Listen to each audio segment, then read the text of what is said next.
আজ আমরা একটা গল্পের মাধ্যমে কিছু জ্ঞান অর্জন করব।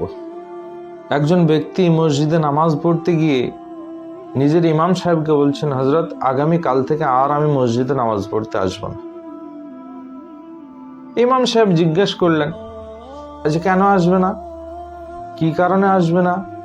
ইমাম সাহেব জানতে চাইলেন। ওই ব্যক্তি বললেন, হজরত, আমি যখন মসজিদে আসি তো মসজিদে দেখি কিছু লোক আসে, তারা কেউ গল্প করছে, কেউ গীবত করছে, কেউ মোবাইল নাড়ছে, কেউ সমাজের কথাবার্তা আলোচনা করছে। এই সমস্ত কর্মকাণ্ড দেখে আমার বিরক্ত বোধ মনে হয়। ওই জন্য আমি চাইছি আগামীকাল থেকে আমি আর আসবো না।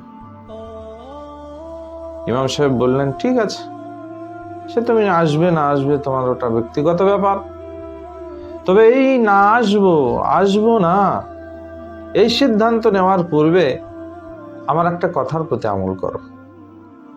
ঠিক আছে হজরত, আপনি যা বলবেন। ইমাম সাহেব গেলেন নিজের কামরাতে, গিয়ে এক গিলাস ভর্তি পানি নিয়ে আসলেন।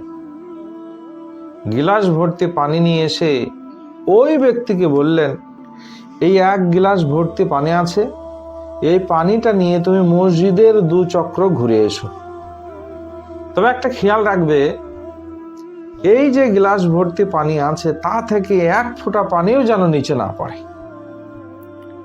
ওই ব্যক্তি ইমাম সাহেবের কথা মতো গিলাস ভর্তি পানি ওই গিলাস নিয়ে মসজিদের চতুর্দিকে 2টি পাক দিয়ে এসে বলছেন, হজরত, আপনি যে আদেশ করেছিলেন সেটা আমি পালন করেছি, 1 ফোঁটা পানিও নিচে পড়েনি।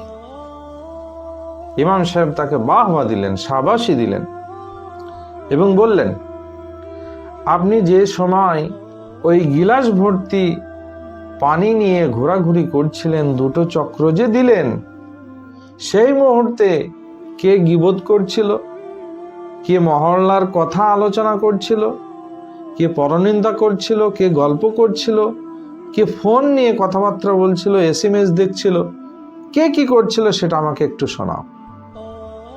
ওই ব্যক্তি তখন উত্তরে বলেন, হজরত, যে আদেশ আপনি করেছিলেন গিলাস ভর্তি পানি থেকে 1 ফোঁটা পানি যেন নিচে না পড়ে যায়, সেই আদেশের দিকে লক্ষ্য করে আমি আস্তে আস্তে ধীরে ধীরে খুবই ধীর পায়ে চতুর্দিকে আমি 2 বার ঘুরেছি।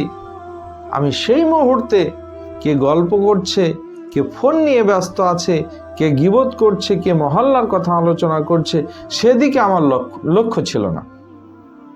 ইমাম সাহেব বললেন, তাহলে আপনি এটা মাথায় রাখবেন, যখন আজান হয়ে যাবে আমি আল্লাহর উদ্দেশ্যে, আল্লাহর হুকুম, আল্লাহর আদেশ পালনার্থে, তিনার হুকুম পালন করার জন্য মসজিদে আমি পৌঁছাবো।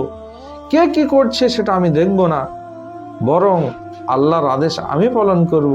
সেই উদ্দেশ্য, যেমন ভাবে পানির গিলাসটা তুমি চতুর্দিকে ঘুরেছিলে, ওই রকম ভাবে যদি খালিস নিয়তে, সঠিক নিয়তে, আল্লাহর উদ্দেশ্যে যদি তুমি মসজিদে আসো, কার কথা খেয়াল হবে না কে কি করছে না করছে। তাহলে আমরা এই গল্পের মাধ্যমে একটা শিক্ষা পেলাম যে আমরা যখন আল্লাহর উদ্দেশ্যে কোনো কাজ করব, সামনে কি করছে না করছে, কে কি করছে না করছে, সেদিকে আমার খেয়াল থাকা কখনোই উচিত নয়।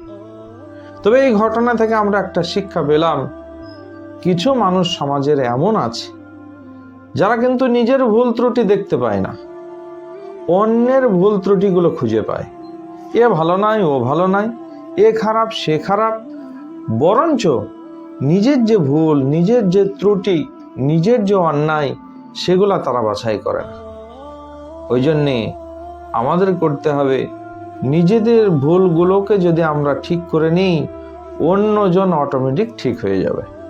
ওই জন্য আমরা খেয়াল রাখবো যে সর্বসময় নিজের যে কমতিগুলো আছে, নিজের যে ভুলগুলো আছে, নিজের দুর্বলতাগুলো আছে, সেগুলো ঠিক করব।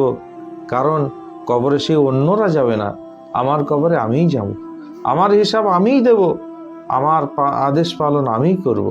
কাজেই আমাকে আমার আমল তৈরি করতে হবে। যেহেতু নবীজি সাল্লাল্লাহু আলাইহি ওয়াসাল্লাম বলেছেন, ইয়া ফাতেমা আমার কলেজের টুকরা ফাতেমা, ইউমালি ওয়ানকুজি নাফসাকি মিনান নার।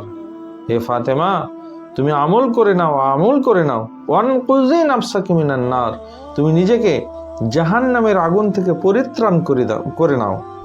লা ইয়ানফাউকি ইন্না আবাউকি নবিয়্যুন, কিয়ামতের দিন তুমি কথা বলতে পারবে না ইন্না আবাউকি নবিয়্যুন, যে আমার পিতা নবীজি সাল্লাল্লাহু আলাইহি ওয়াসাল্লাম স্বয়ং নিজে আমার পিতা ছিলেন। লা ইয়ানফাউকি, কোনো উপকার আসবে না, কারণ প্রত্যেকের আমল তার সঙ্গে যাবে। ফামান ইয়ামাল মিসকালা যাররাতিন খায়রান ইয়ারা ওয়া মান ইয়ামাল মিসকালা যাররাতিন শাররান ইয়ারা। যে ব্যক্তি কিঞ্চিত পরিমাণ নেক আমল করবে সেটা তার সঙ্গে যাবে, আর যে ব্যক্তি কিঞ্চিত পরিমাণ গুনার আমল করবে সেটাও তার সঙ্গে যাবে। ওই জন্য অন্যের দোষ, অন্যের ত্রুটি, অন্যের ভুল খোঁজা বাদ দিয়ে নিজের ভুলগুলো খুঁজব এবং নিজেকে পরিবর্তন করব। আল্লাহ আমাকে আপনাকে প্রত্যেককে শুভ বুদ্ধি দান করুক। আল্লাহুম্মা আমিন, আল্লাহুম্মা আমিন।